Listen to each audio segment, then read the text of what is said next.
What's up, the world? It's your boy Tommy Mav. I just came in real quick because I want to talk about the whole situation in the playoffs.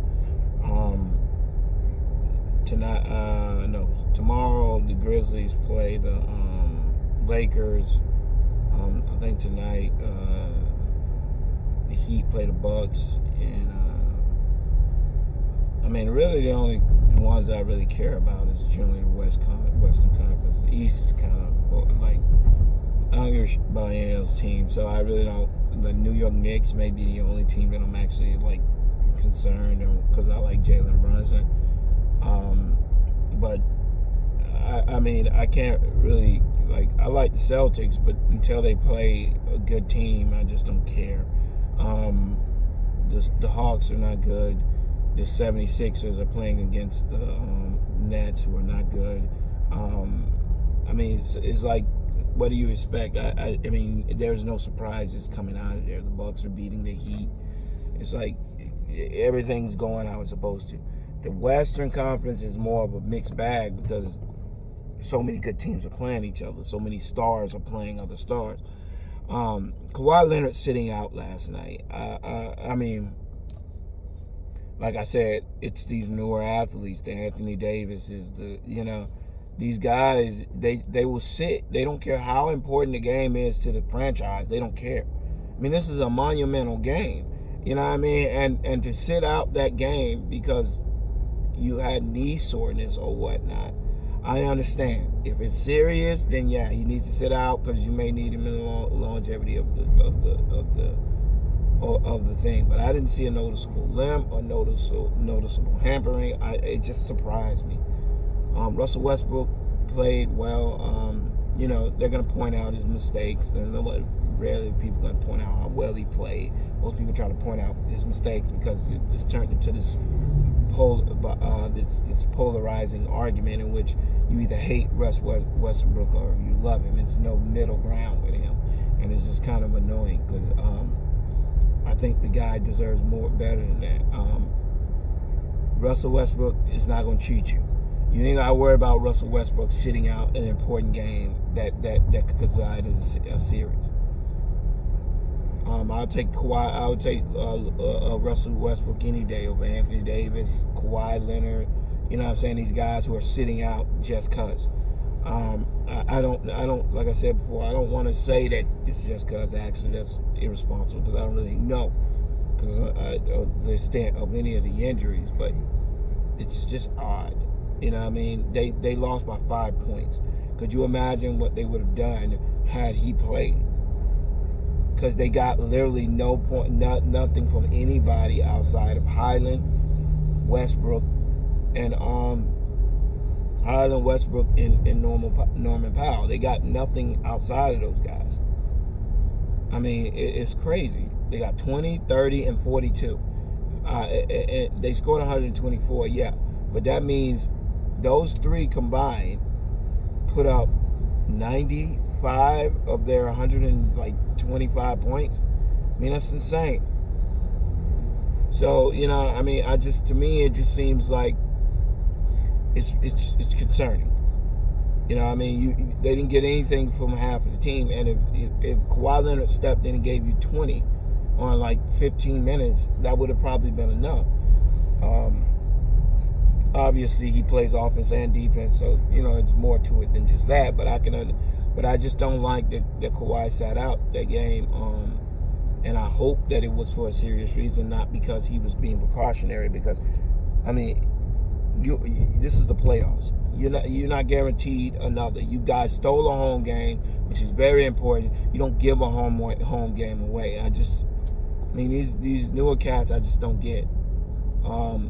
Same thing with Anthony Davis and D'Angelo Russell. It's like young guys have a tendency to fall into a sense of superiority, and once they fall into that sense of superiority, they just don't seem as hungry. Like the first game, the Lakers seemed like they were out to set the tone, to send a message. The second game is like the only one that seemed to be on that same page is LeBron. Everybody else seemed to think that they were just going to coast to a win. and they almost did. But the problem with that situation is that they came out so flat in the first half, and they really stayed flat the rest of the game. Austin, like the problem they had was you got size. Why Darvin Ham is obsessed with playing with these small ball lineups, I don't understand. Anthony Davis at the 5 or the small. Okay, you can do that. That's great. But when you start to realize that the problem is that you're not being able to impose your will on the team, then you got to get big. You know what I mean? I think at that point you need damn the situation. Okay, we need rebounds and we need defense. Okay, let's put in William Gabriel, let's put in Mo Bamba, and let's put in and keep Anthony Davis in there and play with LeBron at the point and in a 3-point shooter like D'Angelo Russell or Malik Beasley or Troy Brown. Let's play with a 3 or Hachimura. You know what I mean? Let's get big, let's punish them on the glass, and let's see if we can't cut into this league. But no, he want to go with the small ball lineup and play all these guys like Schroeder. I mean, and Schroeder didn't even play that much.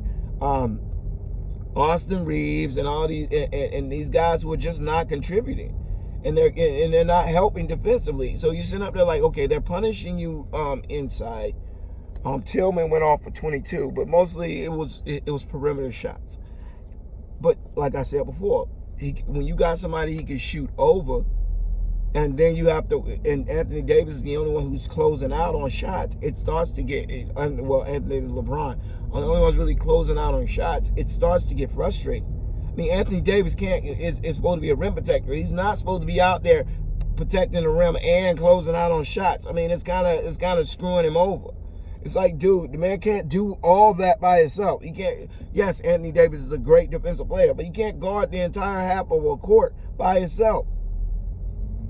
It just drives me crazy, and it's because Darvin Ham wants to play these small ball lineups, and the small ball lineups suck because half of the guys who are good offensively give up something defensively.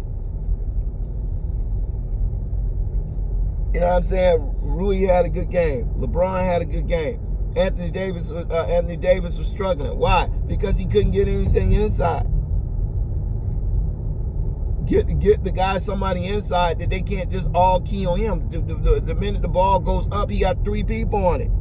You know what I'm saying? Put Mo Bamba in there. Put William Gabriel in. Put somebody in there who's gonna help him on the glass. Because they're just pinching the defense and forcing them to shoot. It was annoying to watch. It's like, come on, Darvin Ham is not working. We're gonna do a small ball. Okay, and David come out. We're gonna put LeBron at the 5. It's like, dude, start with these small ball lineup, man, and play some actual basketball for once. Like, you got Anthony Davis and LeBron. You don't need to do all this fancy smancy stuff. Just put a big in there, let him rebound until y'all can cut into the lead. Y'all cut into the lead, and then you can go back to your small ball lineup when y'all run them down. But they kept walking them, and then next thing you know, these people are winning, getting second chance rebounds, defensive rebounds. It's like they got to make every shot, because if they miss, then all of a sudden they got the other teams coming up with rebounds. The only person down on the block is Anthony Davis. The first game they gave it to Austin Reeves, let him run point. LeBron played off the ball a little bit. This second game, it just wasn't the same. Austin Reeves just wasn't on. The referees were not calling. Were clearly, to me, I felt like the referees understood. The NBA understood. The Lakers are their moneymaker, right? They're the highest rated games. Everybody watches it. The other games are good, but nobody watches as much as they watch LeBron and the Lakers. So the worst thing that can happen is LeBron and them win 2, then go around and win 3. The season's probably over after 4 games, right? Stretch maybe 5. So they needed that one game at home. Why? Because even if the Lakers win 2, the chances of them going 6 games are high. If they go 6 games, that's more revenue for the NBA, which I've always had a conflict. There's always been conflict. You know what I'm saying? A problem with that. That they make money the longer the series goes on. It leads you to believe that there's every incentive for the NBA, and then all these weird calls. Sometimes you be like, man, You can clearly see there's a fix in, but you can't prove it. And that's what it is, plausible deniability. The referees can just get a memo. We want this to go to 6 games. Referees understand, I go to 6 games, I get an extra paycheck. Let's make sure this goes 6 games. And even if you are saying, I'm just going to call it down the middle, there's more incentive when it's a 50-50 call for you to go with the team that needs to win when you know it's an extra paycheck in it for you. I'm saying, ain't nobody turning down an extra $15,000, $20,000 paycheck just because they want to look like they're not cheating. No, they don't care. At the end of the day, if it comes down to a 50-50 call, they're going to get a 50-50 call to the team that they need to win, because at the end of the day, that's just like betting. I'm going to give every benefit of the doubt to the team that I want to win, because that's an extra paycheck for me. So the referees are incentivized to extend series, because the longer their series extended, the more money they make. So to me, I'm always kind of sketch, especially when I see Tony Brothers. Every time I see Tony Brothers out there, I'm like, the fix is in. I hate seeing him in important games, because I know it's 50-50. If he's going for your team, then you can tell by the first couple calls if Tony Brothers is going for your team or against your team. If he's going for your team, then your team will win. If he's going against it, you screwed. Him and that one guy, Foster, when you see them that the fix is in. Those are the ones the NBA trusts to rep the game in a way that it looks suspicious, but they're gonna have the confidence to just keep calling calls. But that's the biggest thing with me. The whole, first quarter, I just felt like every time the Lakers would make a run, they would just start calling fouls. And next thing you know, they get it down to 4, they call 2 fouls, now it's back up to 8. They get it down to 6, they call 2 fouls, get them extra possessions, all this stuff. You know what I mean? Not calling goaltenders. It was just a weird thing. That's why I laugh when Memphis started yelling, refs, you suck. It's like, bro, if it wasn't for the refs, y'all wouldn't even be in this game. But that's with the Suns. I mean, I don't really know what to say about the Suns. I just did not expect them to look this porous. I mean, I don't know what KD is doing, but he just does not look comfortable. He does not look confident. It looks like he's just kind of playing back row to Devin Booker, and Devin Booker, he's good, but I mean, he ain't Kevin Durant. And you sitting there watching Kevin Durant, it's like, I don't know what Kevin Durant is trying to prove, but he needs to step up and play better, because there's no in the world y'all should be winning by 3 points against Russell Westbrook and the Kawhi and PG list Clipper team. I mean, y'all should be blowing them out. But defensively, they're porous. This is not a good defensive team. Aiden is just big for nothing. He does not protect the rim. I mean, it is how bad that guy is to be that big is just mind blowing at times. He gets rebounded by guards. He gets put out of position by guards that are half his size. It's like, dude, you just big for nothing. But obviously KD didn't come there to be the superhero. He came there to be a cog with the talented players around him. But at the same time, it's like, bro, KD gotta it's time you gotta step up. He does, but it's like he just waits until it's like, okay, well, I don't really want to do it. It's like he's a hesitant scorer at times. He reminds me of LeBron more than Jordan. Like he's just like, whatever, I'll let the game come to me. And that's cool that you let the game come to you, but sometimes you got to take a hold of the situation because your time is ticking. As far as Dillon Brooks goes in game 3, calling LeBron, I have no problem with it. I thought it was funny. I laughed about it. Dillon Brooks grew up a LeBron fan, so I don't think it's that he was trying to say anything, but try to goat LeBron into because it's a win-win situation. If LeBron goes out and gives him 40, then he's a footnote in LeBron's history. If LeBron goes out and bombs, he's a footnote in LeBron's history. At the end of the day, he's attached to LeBron, and that's all that matters. That people want, that he's such a good heel that people want LeBron to destroy him. That only helps his brand. You know what I mean? Being associated with an all-time great and or one of the best players in the game, if not the best player in the game, it's hard. You know what I mean? It's hard not for him not to benefit from the situation, regardless of what happens. I think the smartest thing he can do is try to goat LeBron into an individual game where he focuses more on personal stats than he does winning. And as long as he's doing that, he's not playing to his strength, which is his ability to break down defenses and figure out what they're doing. LeBron generally ain't gonna do that till around Game 5, anyways, because that's what generally when LeBron take control of the series is generally around Game 5. If he gets 1 or 2 games in the beginning, he's generally gonna win the series, because once he gets to Game 5, he's broken down everything you do. And everything you try to do, he's got something for it. So by the time you get to Game 5, it's really not a game. So if generally when teams need Game 5, it never works out for him, because LeBron will generally win it, and then he'll end up winning Game 6 and game's over. So Dillon Brooks, he can talk all he wants, but he can't make himself a great player. He can't guard LeBron. Anybody with eyes can see he can't guard LeBron. Their biggest problem is, like I said before, Anthony Davis just seemed offensively like he was unmotivated, and I don't even think it was unmotivation. I think he's just tired. You can't exert as much energy as Anthony Davis does on the defensive side and expect him to be able to go out there every night and be recovering and helping and covering up for all these inconsistencies on defense, because y'all essentially just got him doing too much on defense, and then turn around and expect him to go in there and bang and give you another 30 on offense. I mean, no matter how good he is, you can't expect that from him.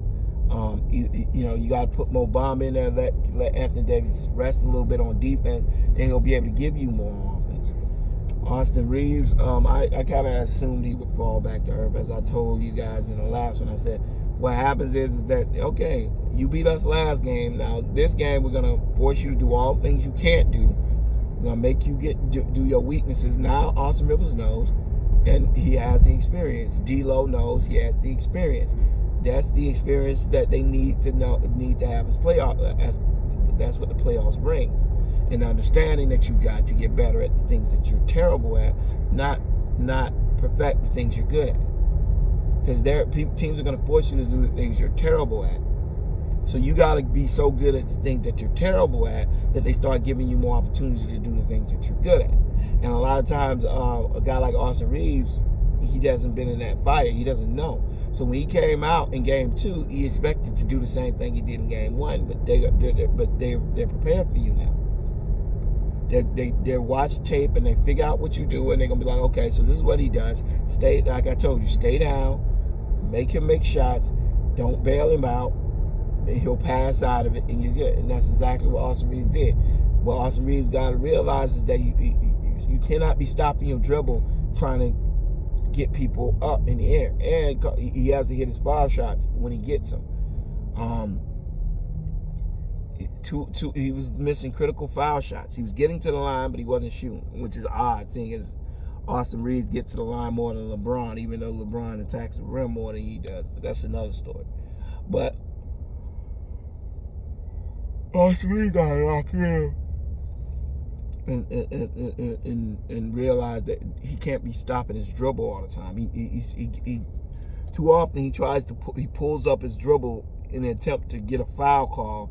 And a lot of times I think that he ends up stuck, and then he got to pass out of it, and they got to restart the play all over. They got to restart the clock with 10 seconds, and they got to try to find an open shot with 10 seconds on the shot clock, and it's just a bad thing. He got to learn. He's got to learn to play point guard more of a traditional way. He has to learn to slow the game down and learn to give people a chance to get to their spots. I think Austin Reeves doesn't do that a lot. Most of the time, if he gets the ball at the top of the key, he's generally attacking to either score or kick it. And when he can't do either one, he just ends up caught with the ball. Now, he doesn't turn it over, but he ends up caught and having to pass out of it. And then LeBron and AD or somebody, then they just switch the ball, try to get the ball to LeBron and AD so that they can make a shot. But at that point, you could have helped your teammates out if you had just slowed it down, let everybody get their spots, and now we can play as a team. But Austin Reeves, I thought, just did not play well in that game. They mad at D'Angelo, but D'Angelo ain't got the ball in his hand. Should he have hit some of those open shots? Of course he should have. Will he hit a lot of those open shots? Probably, but people got to understand that's a 40%. I mean, at best, a good three-point shooter is making 40 shots. 40% of their shots, meaning if they shot 10 shots, 6 they're gonna miss way more than they're gonna miss more than they make. So you can't expect guys who are commonly shooting threes to not have off nights when the statistics say that they're gonna miss more shots than they're gonna make.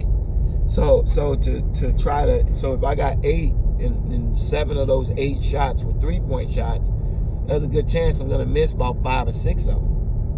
And if I miss about 5 or 6 of them, how you gonna get mad at me and say that I'm not playing a good game because I'm shooting around my average? It's like, well, Dillon only gave us 8 points. It's like, well, when everything's going well, he's not getting enough shots. Nobody's there to take blame off of him. But the minute they lose, everybody's looking to blame everybody else around the situation. When the truth of the matter is that their rotation is funny. It's funky. It's like these guys are not getting comfortable. D'Angelo Russell in particular is not getting comfortable. Now, first he has to take a backseat to LeBron. Now he has to take a backseat to Austin Reeves. To me, he's a better point guard than Austin Reeves. Austin Reeves is good, but Austin Reeves should be more of a second team facilitator. They need to stagger his minutes. But D'Lo is a better point guard than he is. I just don't like the fact that they like, okay, Austin, you run point. It's like, well, D'Lo's a better point guard. He's more experienced. He's a better shooter. He's a better passer. It's like, just put him at point guard. Why are we running a ball through Austin Reeves and LeBron? Like, D'Lo can't run point. I just don't understand that. It's like, yes, good for Austin Reeves. He had a good fourth quarter in the first game. That doesn't make him all of a sudden a floor general. And just because all these white guys are coming out talking about how he plays basketball the right way, well, I don't see any difference in the way that Austin Reeves plays basketball in difference in the way Dennis Schroeder plays basketball. You know what I mean? I just don't get it. He plays basketball by generally scoring. He drives, and when he's not scoring, he's driving and kicking. I understand that there's a level of respect that should be given to that skill, but that doesn't make him a fundamental. He's just a white guy. And the minute that they're a white guy, they're all of a sudden a great traditional point guard. And they play the game the right way. It's like, give me a break. No, he doesn't. He plays. He does everything. He's a great dribbler. He relies mostly on his elusiveness to get to the bucket and make shots.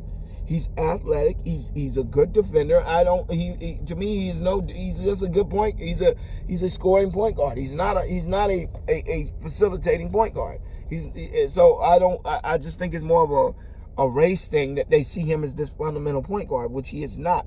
He's a smart player. He's not.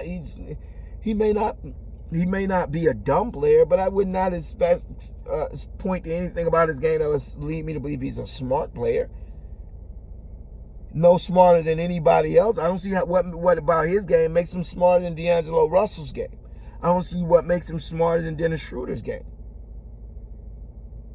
All of them are generally in good position. Dennis Schroeder is a lot of times will monopolize the ball and be hesitant to pass. So Austin Reeves has that same issue. I think that they need to run the ball through D'Angelo Russell when LeBron doesn't have it. You know what I mean? Not Austin Reeves. And it's like you brought D'Angelo Russell in there for a reason. Let the man cook. It's like let him play. It's like the man touches the ball once or twice a quarter. but he's supposed to be knocking out threes with no rhythm. It's like, come on. And it's like, you can't blame that man. You can't blame D'Angelo Russell for the fact that he barely touches the ball. How's that his fault? Where is he getting his shots? He'll get 1 or 2 shots every 12 possessions. He'll get a shot. How am I going to get in any rhythm?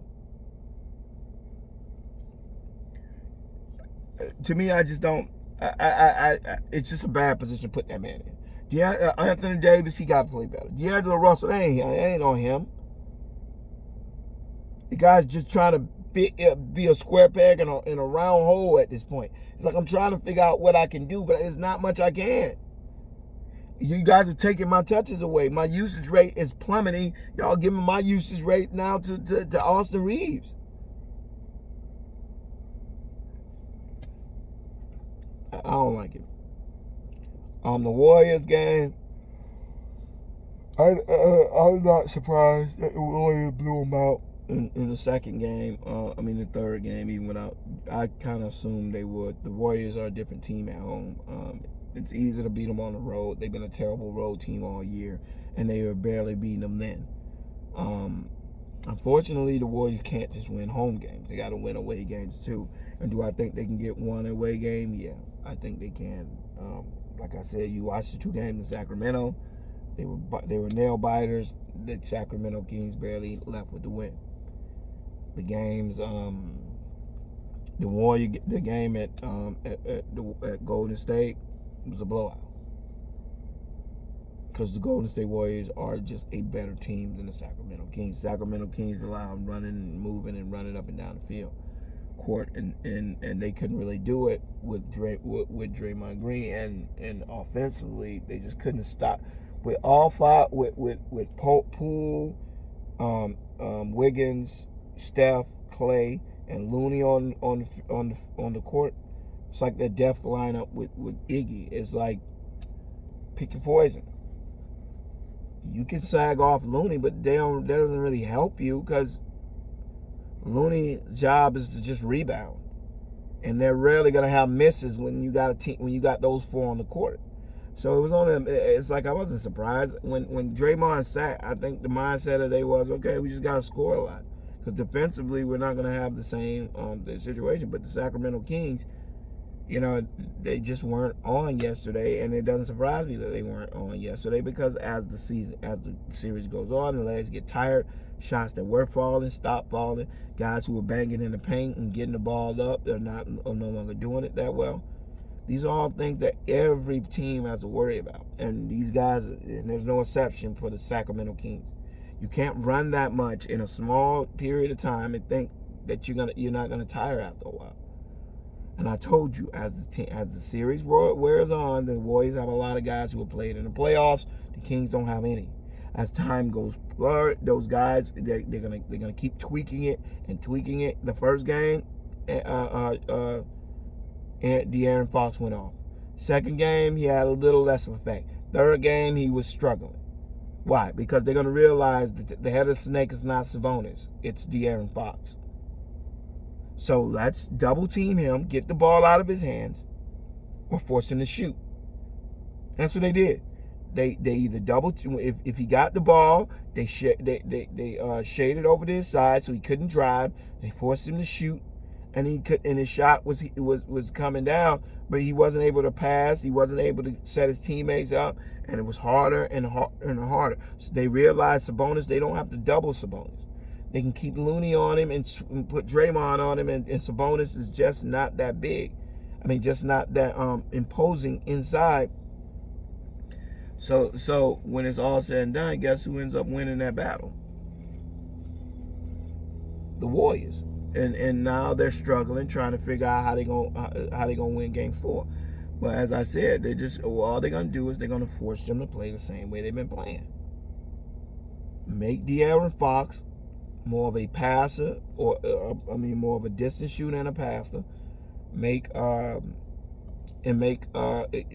Monk comes comes on the court, double him. Make someone else in that second team beat you. And doing that, they were able to do it, and they were able to take control of that game just by that. And that's like I told you, that's the difference between a series. If those are two games, like Sacramento Kings beat the Warriors the 2 times they played them, then they would play them again, and they wouldn't have been able to hunker down on them, and the Kings probably would have beat them again, because they're not focusing just on the Kings.